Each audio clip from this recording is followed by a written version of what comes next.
Hi there guys, Sam here. You join me in the new Ford Puma, the 2024 ST-Line X. This is the 1 litre petrol, 7-speed, automatic, as I look down at my notes as well, because it's all kind of shown here, as you can see.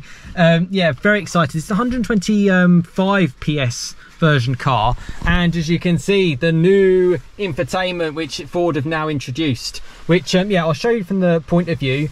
Yeah, super excited to kind of try this car out for the first time with sort of like the new dash and sort of getting up to speed with it. You know, having just rolled it out, I love the roof. It allows so much light into it. It's absolutely chucking it down now, so I won't show you. Well, I'll overlay a walk around afterwards.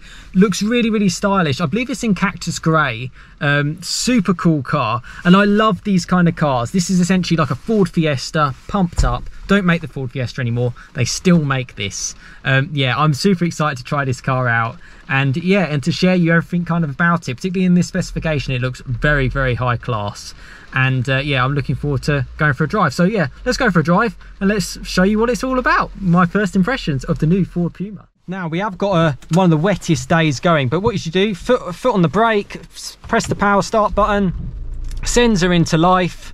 The infotainment is actually very similar to like the Focus and the Focus ST and things. You've now got the wiper blades on the left hand side, which is new.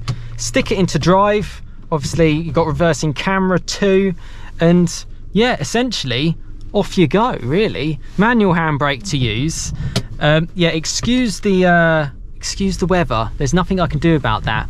We're actually in Thruxton Circuit, and it's just been sunny and it's been wet. It's been all sorts. But I'm very excited to really get my hands behind the wheel of this car, quite literally, because it's got a different steering wheel. Flat bottom on the top, flat bottom on the front. Very nice to kind of try. And yeah, let's see what this is like. And it's actually, you know what, without a manual gearbox, it's actually nice and relaxing. For example, I'm not massively familiar with this area. You know, I'm here at an event day with SMMT, and to just be able to have a car that you can just jump in and go, like a pumped up hatch like this, works really, really well. Average, it's showing 48 mpg. I can imagine it's pretty special. Yeah, it's in terms of like economy, because it's a 1 litre petrol, this particular car, the ST-Line X, very simple, you know, just get in it and go. That's often kind of the key. And as we go past the fellow Ford Cougar, which I have tried on my channel, link above on that, or it will be a future one on the channel. Yeah, let's take it out for a drive. Again, sorry it's wet, and I'm sorry if the noise affects you guys, but this is what we have to deal with. And can the Puma deal with it? Can that crossover element help over terrain such as this? Well, it feels very comfortable. Bear in mind, this is ST-Line X, so a little bit more sporty. All very nice. Oh, I like this. I'm very much an in the moment kind of person as well, so it's quite nice to just have a car which you can just, you know, I love my Fords, and I'm looking forward to hopefully trying the full ST actually from a subscriber in the future, so stay tuned to that. That's obviously got more like 170 PS. Yeah, this is really nice getting up to speed. It's gonna be a bit weird with the audio, but we're just joining a dual carriageway. Because of the noise, I do apologise.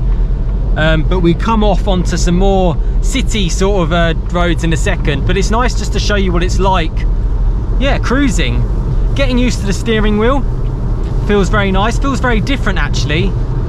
The big touch screen, you've got your heated seats, you've got your air conditioning, very clear visibility, low down as well.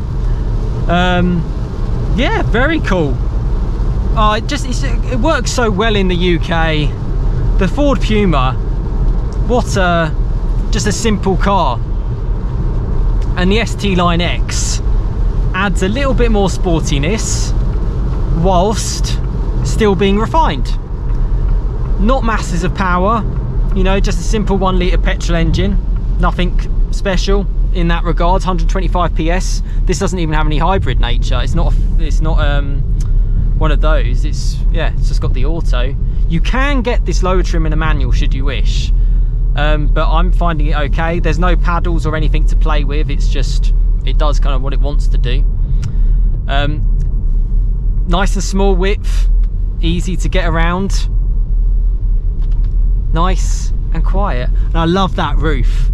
Let so much more light into the cabin, because it is a small car and you can kind of potentially feel a little bit cramped, but it's dealing with these bumps. I've been coming up and down here in various different cars, which you may have seen on my channel from this event, and this has probably been the one which you feel the most confident in terms of just riding the bumps, because of that slightly jacked up suspension.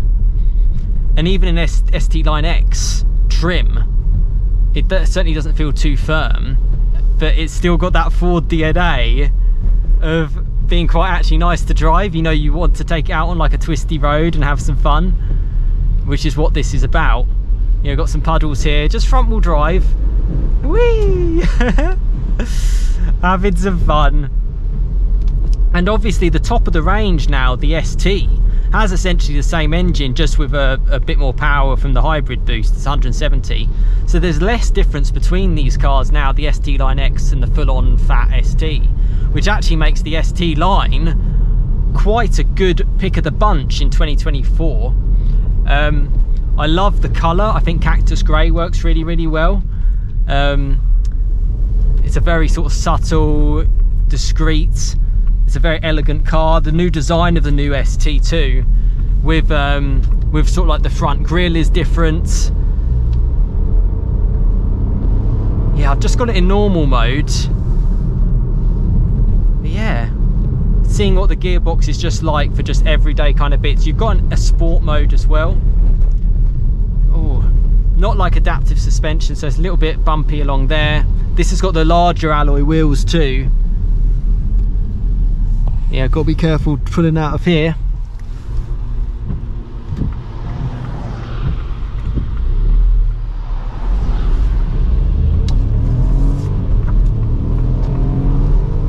So that's a good example of getting up to speed when you need to. Bear in mind it sort of had the traction control on as well, because of the fact, well, it's slippery and it's very, very wet. And I'm sorry if it's getting a little bit too noisy for you guys. Don't worry, I'll have a little bit of a chat. In fact, actually, I'll drive this a little bit further. I'm having a lot of fun, and I'll do a little bit of a summary of a conclusion of my first kind of impressions of the car. I've really enjoyed my time actually. I just stuck it into sport mode as well, and the throttle response becomes a lot better. The gearbox is a little bit more, you know, on it for sportier driving. I've had a little bit of a play with the infotainment, obviously not really one to use on the move. And just as it stopped raining as well, I'll share with you a little bit of a walk around. The car is wet and dirty, but this is the UK. I really like it. I like the wheel, I like the design, nothing seemed too distracting. I like the roof. It's a Puma. It's what you can need for small families, or yeah, it makes me happy. It makes me really, really happy to see this car, and I can thoroughly recommend ST-Line X. Super cool, new Puma 2024. What a wonderful car. Wonderful, and thanks for watching. Filming in the rain, eh? So much fun. Love this car.